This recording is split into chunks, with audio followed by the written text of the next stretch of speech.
Welcome to the Learning Pines YouTube. We hope this video helps.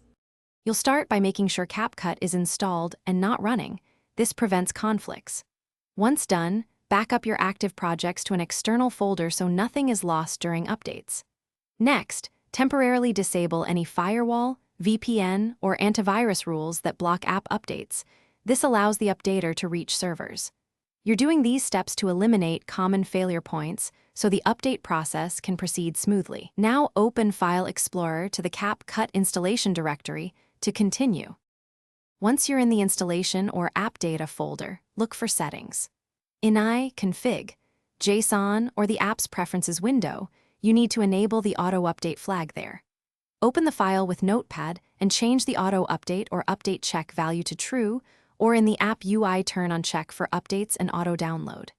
After that, give the updater exe network permission in Windows Firewall and allow it through your antivirus. These edits let Capcut detect and fetch updates automatically going forward. To finish, restart your computer and launch Capcut. Check the About section to confirm the version and that automatic updates are active. If an update doesn't start, re-enable your firewall briefly, then create and allow rules specifically for the Capcut updater. Sometimes temporary blocks need explicit permission. If projects appear broken after an update, restore from the backup you made earlier and collect logs to send to support. This approach minimizes downtime and gives you a clear recovery path if anything goes wrong.